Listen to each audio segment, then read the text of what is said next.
Hey, good morning, everybody. Sarasota, Tim. Welcome to another beautiful day here in beautiful Sarasota, Bradenton. Having coffee here. It's actually coffee from yesterday. I'm going to have to heat it up. I've been drinking, I'm already hopped up. You're going to find out. I'm so hopped up. Look at that. There was a regular pot of 2 bottles of water, and that's the last of it. I'm hopped up. And I made some more videos this morning. I don't know what the problem with me lately is. I turned the camera on, and there's a few things that are just sort of on my mind that I start slipping into, and I'm like, I catch and I go on and on. I mean, look, it's well, I don't know what time it is now because the microwave's going. Oh, I hear it raining. You can't miss the rain on this roof. Anyway, I start going, and I don't know when to stop. And I know some of you enjoy a rant, and some rants are entertaining. But this particular topic and things are just like, that isn't what we're about here. And those are my own things that I'll deal with myself. And some of you probably don't even care or want to hear it. And that's not the kind of video that you tune in to hear. So we will keep doing the format that made Sarasota Tim. And by the way, yesterday was the 6-year anniversary, and the comments were coming in day, night, even this morning. People start watching videos a little later. You had your own weekend going, things going, you were working, whatever. But a lot of nice people out there congratulating me and telling me to keep it up, and they want to see more videos. And let me tell you, the ones that I got are, if I never get another one, and I know more will still come, believe me, we're not stopping.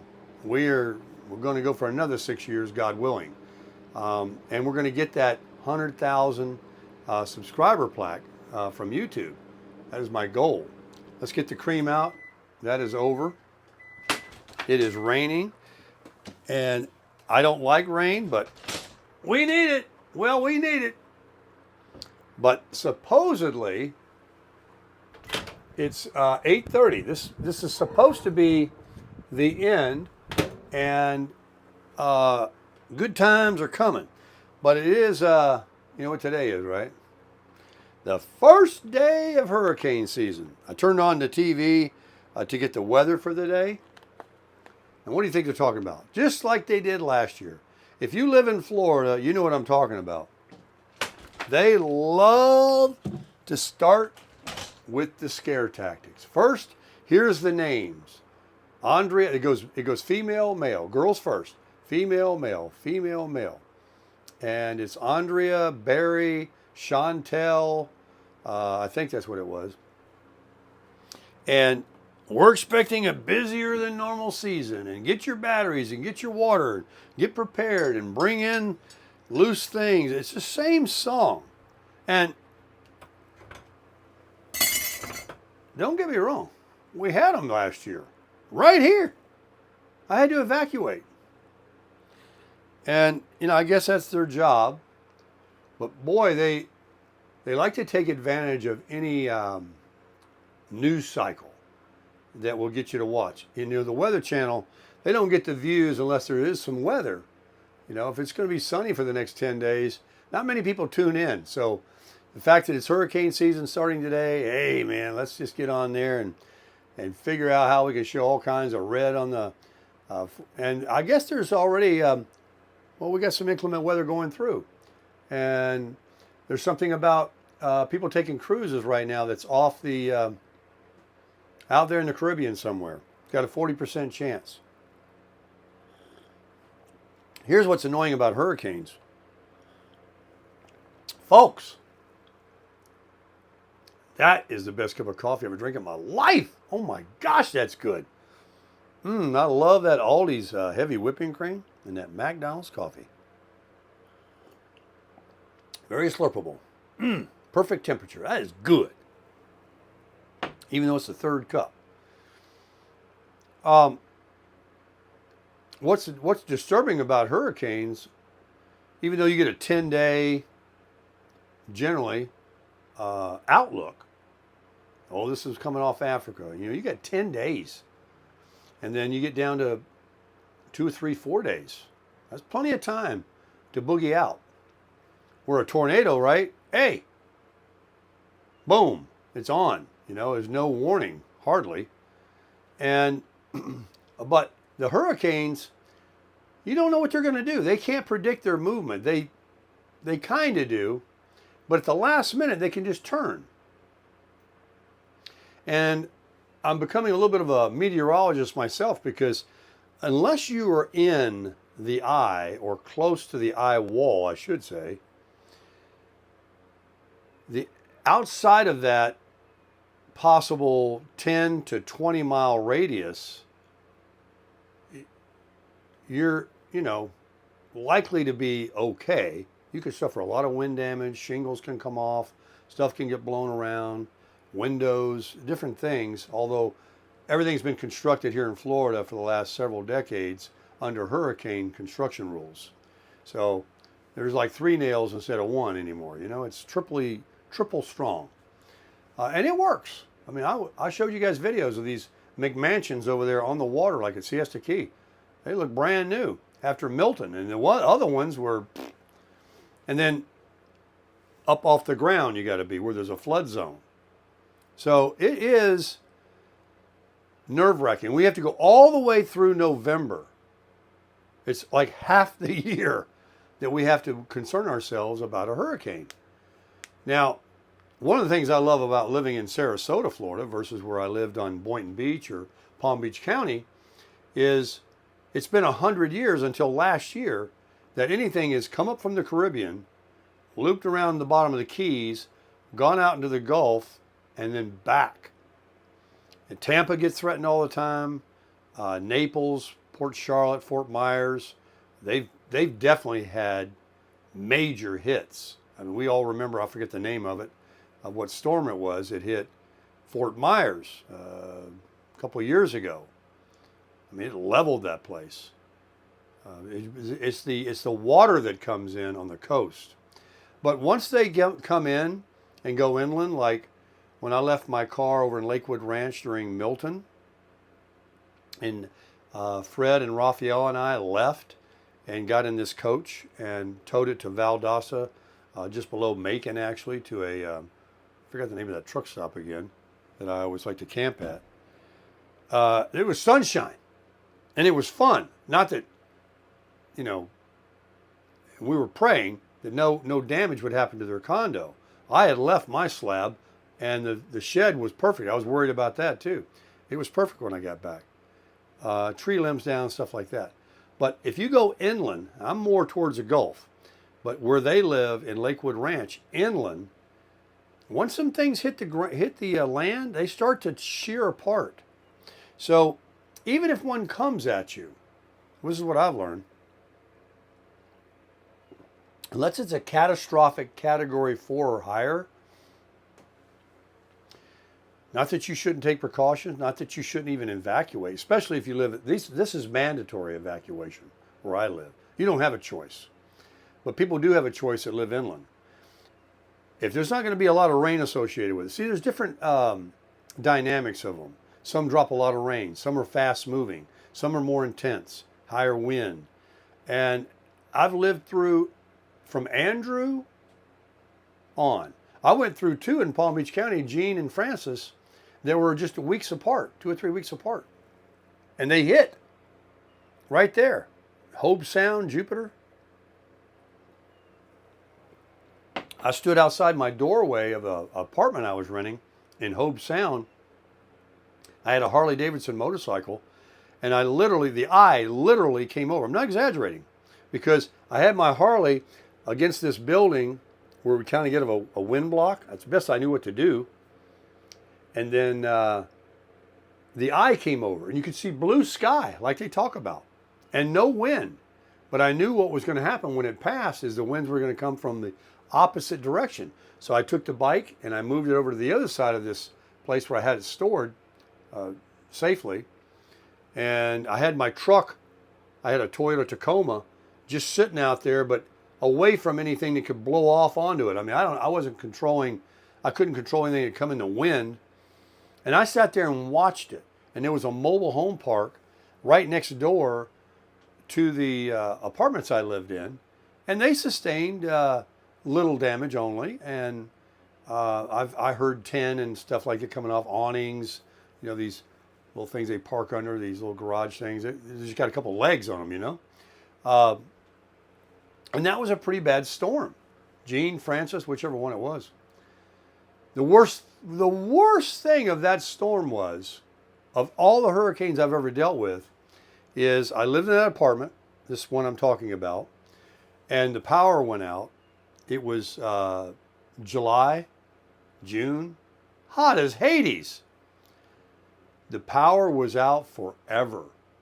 And they have these big transformer things on the poles, look like a big barrel or whatever, and they come out. And when you see one of those FPL trucks or any of those electric trucks that come out to fix, and they bring them in from out of state, you know, they bring in an army of people to help us. And in those days, we didn't have the cement power poles we got now, which they pretty much change out.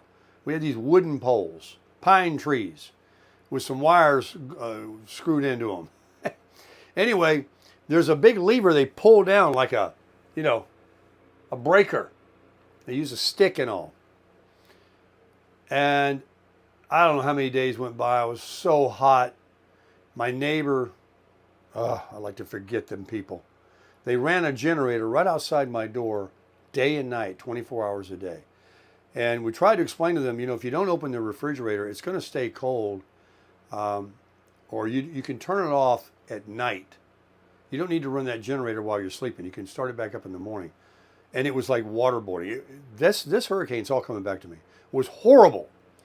And you ain't going to believe this part of the story. You're like, oh, we can't wait, Tim. That's good coffee. Here comes the electrical truck, FPL. Big, you know, those big trucks. They got the boom on them and everything. Like, oh, praise God. I mean, you never wanted electricity back. You know, when you don't have it, water, electric, you find out in a hurry what you want. It's like losing your health. You'll give anything, especially in Florida where it was hot. So they show up. You ain't going to believe this. This is the gospel. They go out to the pole. I've seen them do it already a bunch of times. They pull that lever down, and that big barrel transformer thing gets the power. Maybe they do a little work first before they do that. And I'm watching. And here he goes. He gets out there on the boom. He's got the stick, the insulation, the gloves. And he goes down to throw the power. And the biggest explosion, like a sparkler you ever seen in your life. He was okay. Sparks everywhere. The big barrel thing, fried. There ain't no pulling the lever back up and down again. Now we got to order one in. And that's going to be, you know, not a lever puller. That's going to be a whole construction that powers where I live. And I was like, oh my God. What am I going to do? And, you know, I'm trying to remember now. Some of it I've forgotten. I want to forget. But it finally came back on. I think I went 10 days, almost 2 weeks without electricity and air conditioning. It was brutal. And at night, you know, there ain't no fans either because you don't have electricity. And I didn't have a generator. And the people, they tried to put like this board, a piece of plywood around their generator to kind of shelter the noise. All I did was make an echo chamber. It just enhanced it. The acoustics was, at night, all you could hear was that thing. It was one of them construction ones. Not a Honda. Not a Predator. A dang loud-ass generator. So hurricanes are definitely no fun. Even when this one last year came, I was in no hurry to get back if there was going to be no power here in the park. And it was going to be hot. So I was telling Fred and Rafaela, and we don't know, they were calling friends to find out what their property was like. And turned out they never even lost power over there. They had a few roof shingles come off. They're going to re-roof that place. They're still working on that deal with lawyers and everything. And there's still some tarps on a few buildings around here, like 7, 8 months later. And here we are, hurricane season again. Isn't that crazy? So that's Florida with all of its beaches and palm trees and white sand. We don't have tornadoes. We don't have snow. Well, we have tornadoes. That's not a correct statement. But we don't have snow. We don't have frigid weather. It gets cold here, but just for a few hours. It's the greatest place in the world to me. But we're going to have to be, and now I'm in a camper, but praise God, if I know anything even going to be possible, I'll hook up that weight distribution hitch so fast it'll make your head spin. And I know exactly where I'm going. Well, depending on the track of the storm. Last year, the first one, I went straight over to Boynton Beach, kicked it at a Cracker Barrel. I was completely safe because what was it? It was a Helene that went right up the western coast up into, it was going to hit Tampa, but it skirted and went on into the panhandle of Florida and went on up into Georgia, tore them a new one, and into North Carolina, and that's the one that hurt North Carolina. And then we know the rest of that story.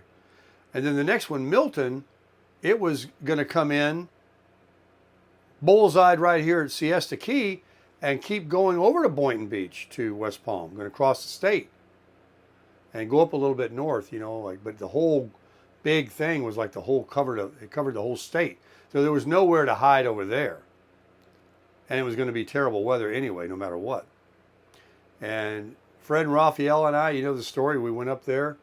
I mean, it was beautiful weather at this truck stop we were at that had an RV park. We had full power. Raphael got in here and rattled pots and pans, and we ate good. We went to the store. We had a good time. We talked to neighbors. We met people that were also sheltering in place. And we were able to avoid the trauma and the fear that people that hunker down, they call it, waiting for it to go over because they just didn't know where to go, have anywhere to go, don't want to leave their property without nobody, looking at it and watching over it and stuff. So why are we talking about all that? Because today is the first day of hurricane season. That's what they did, so that's what I did. Welcome to Morning Chat. Crush it.